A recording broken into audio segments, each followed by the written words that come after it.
Dulu kan awalnya kalau bahasa selatannya ini adalah lansi. Lansi. Lansi ini kalau dulu ada hantu, maka dia akan takut sama pohon ini.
Halo, assalamualaikum warahmatullahi wabarakatuh. Welcome back to my channel Bonsai Kaki Rinjani.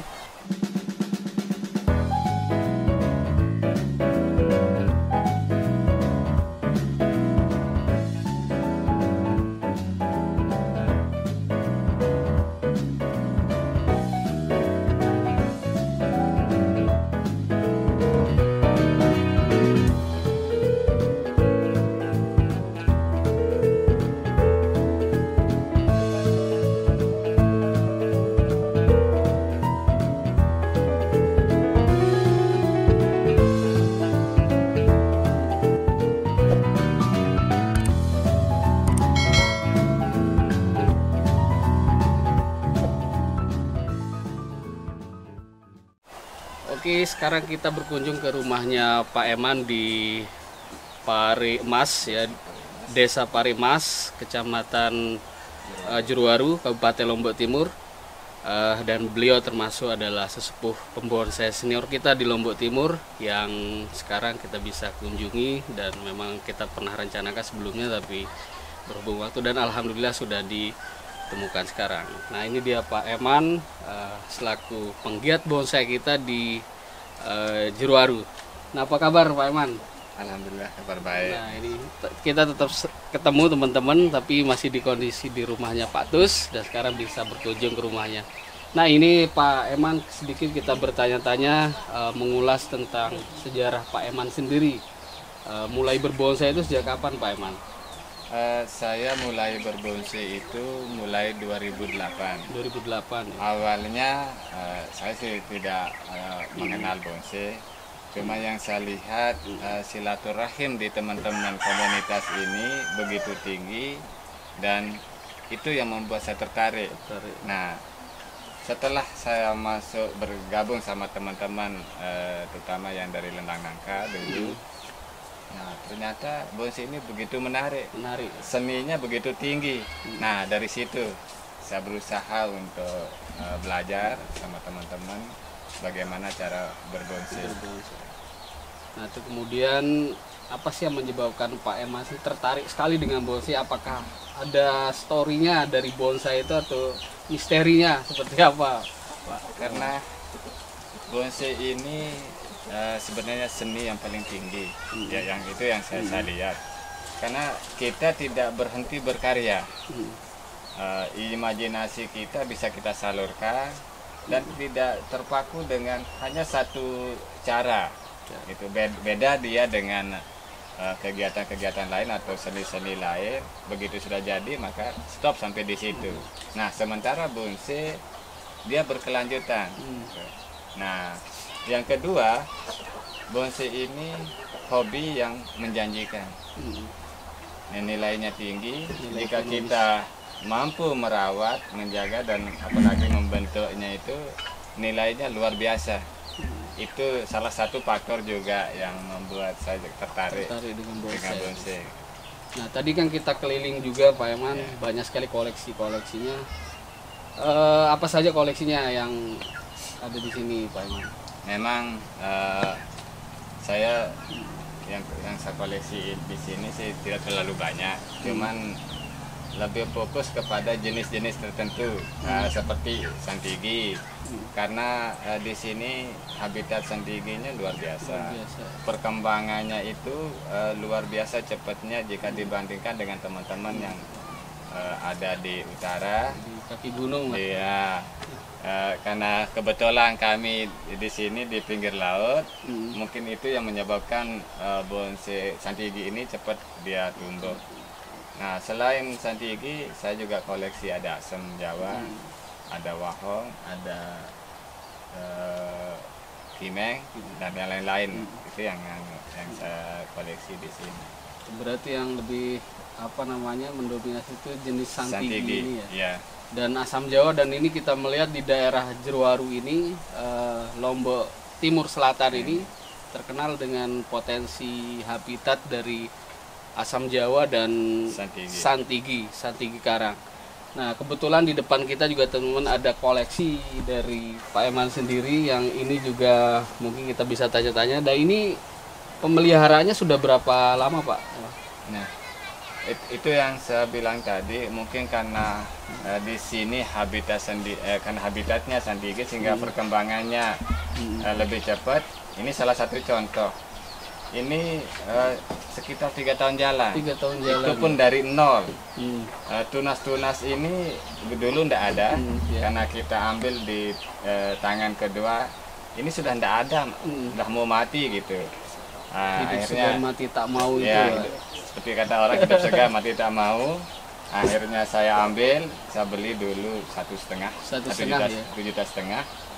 Karena tertarik dengan karakternya, lalu saya berusaha untuk reposisi, ganti media. Ya, sebelumnya reposisinya dia tengkurap tidur gitu ya. Tidur. Ini posisi karang berada di dalam pot gitu. Dan sekarang saya rubah posisinya. Nah, tunas-tunas inilah selama 2 tahun lebih dia. 2 tahun lebih. Itu saya bilang di sini perkembangan Santigi luar biasa, sehingga itu mungkin salah satu penyebab saya mengidolakan Jatuh Santigi, cinta khususnya Santigi Karang. Santigi Gitu. Karang ya. Terus untuk pewaringan sendiri ini sudah berapa kali pewaringan sebelumnya? Ini baru 2 kali. 2 kali pewaringan. 2 kali pewaringan. Pertama kemarin waktu hanya membentuk alurnya saja. Nah ini yang kedua. Gitu. Yang Bapak program sendiri, warna sendiri. Jadi Pak Eman langsung program punyanya Santiginya sendiri ya dengan pewaringannya. Dan ini yang kedua kali Pak Eman ya. Yang kedua kali. Dan sudah kelihatan sekali walaupun ke depan nanti prospeknya itu akan bisa terbentuk awan-awan lah nantinya teman-teman. Nah ini berarti sudah prospek dan mungkin program lanjutannya seperti apa lagi Pak Eman? Apakah masih ada program-program berikutnya untuk bisa ini persentasenya berapa persen ini? Kalau menurut saya ini kan baru masih bahan ya. Kalau kita presentasi mungkin hanya 20-30%, masih jauh dari kata jadi. Tangan-tangannya saja ini kan masih kecil-kecil, sehingga saya punya target 5 tahun kemudian 5 tahun. dia sudah 60 atau 70%. Oke, luar biasa sekali karena memang habitat. Untuk perlakuan khusus dari Santigi sendiri yang biasa Pak Eman lakukan, ada penanganan spesialnya seperti apa Pak? Penanganan khusus dari Santigi?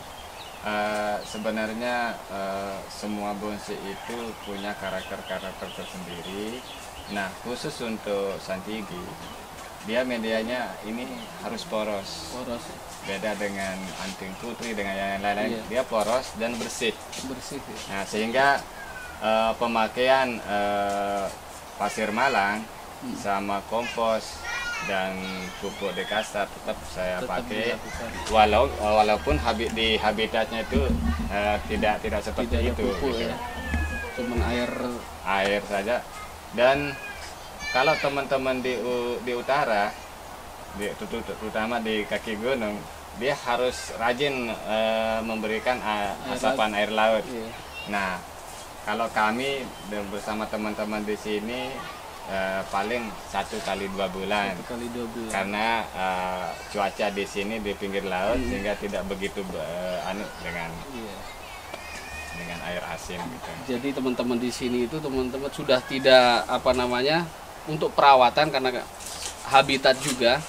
Jadi pemeliharanya cukup sederhana ya. Sederhana sekali dibandingkan dengan kita di kaki gunung atau daerah-daerah bawah gunung. Nah mungkin dulu kita juga pernah dengar cerita Pak Eman di sini itu adalah habitat Santigi Karang. Apa benar itu Pak Eman? Iya, dulu kan awalnya kalau bahasa selatannya ini adalah lansi. Lansi ini kalau dulu ada hantu, maka dia akan takut sama pohon ini. Nah, sehingga banyak sekali pohon Santigi mulai dari depan rumah ini sampai di Tanjung Ringgit itu sepanjang alur tebing itu ada. Itu sekitar tahun berapa Pak? Mulai dia masuk teman-teman ini yang ngambil itu mulai 93 ya. Nah kita belum mengenal bonsai saat itu. Pas kita tanya untuk apa ini, katanya untuk obat. Akhirnya kita berikan dia untuk ngambil. Nah setelah tahun 2000-an baru saya tahu kalau bonsai ini adalah Santigi ini bisa dibonsai. Dan mulai sejak itu perburuan bonsai ini pesat sekali, dan kita tidak bisa menjaga karena pintu masuknya di wilayah kami ini bebas, mau dari mana saja bisa dikunjungi gitu, baik lewat laut maupun darat gitu. Ya, akses itu. Sehingga sekarang ya mungkin sekedar tapi sudah jarang, tidak ada sekarang ya, sudah habis atau sudah habis dia. Terus kebijakan desa sendiri terkait masalah itu sudah termasuk dilindungi atau? Sebenarnya di tahun waktu itu desa Paremas ini kan belum ada. Ini desa baru desa ya? Pemekaran. Kita masih di Pemongkong, waktu itu terbentuk BPD dan saya waktu itu adalah wakil ketua. Kita sudah membuat awit-awit desa, aturan desa bahwa Santigi ini tidak boleh keluar. Dan waktu itu terbukti banyak teman-teman yang kita larang, bahkan ada yang kita kasih sanksi, gitu, untuk supaya jangan mengambil Santigi ini. Nah, sekarang karena sudah di alamnya kurang, kami teman-teman pembonsai di selatan ini berusaha untuk bagaimana sekarang bukan hanya kita berbonsai, tetapi bagaimana budidaya bonsai, gitu. Walaupun dari bijinya, tapi mari kita mulai dari sekarang, gitu. Berarti sudah mulai berbudidaya. Nah teman-teman, ini adalah salah satu gebrakan baru dari Pak Eman sendiri selaku tokoh masyarakat di Pari Emas ini untuk bagaimana pelestarian lingkungan. Walaupun beliau seorang pembonsai, tapi sekarang sudah mulai menggalakkan sistem budidaya itu, entah itu budidaya Santigi dan asam jawa dan beberapa endemik yang ada di sini. Oke teman-teman, mungkin kita bisa diajak jalan-jalan Pak. Boleh. Nanti kita naik perahu, kita langsung ke lokasi. Oke teman-teman, kita akan jalan-jalan keliling di daerah yang dulunya bisa kita dapatkan bahan Santigi karang. Oke teman-teman, itu saja sambil kita jalan-jalan.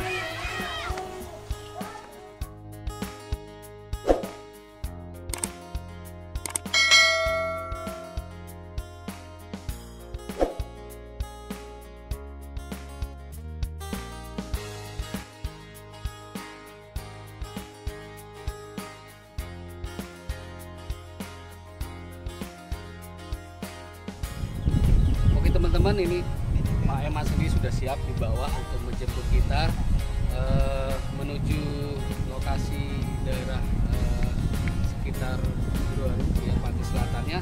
Kita bakal survei, lihat-lihat pemandangan ya, dan nanti kita bakal cek juga lahan Santigi yang memang sudah memprihatinkan. Oke teman-teman, mari.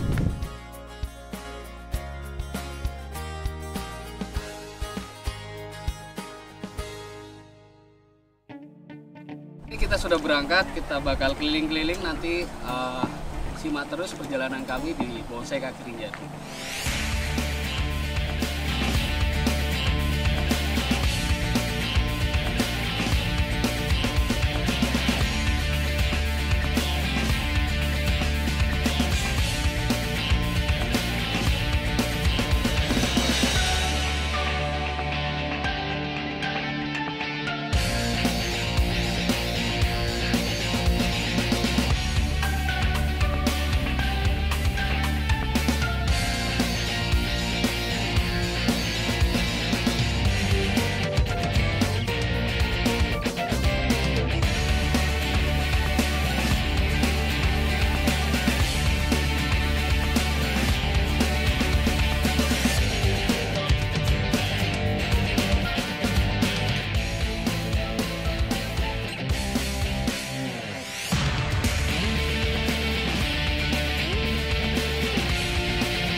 Mulai nyandar dan kita bakal mengeksplor keadaan kondisi pesisir kita di daerah Jeruwaru Lombok Timur.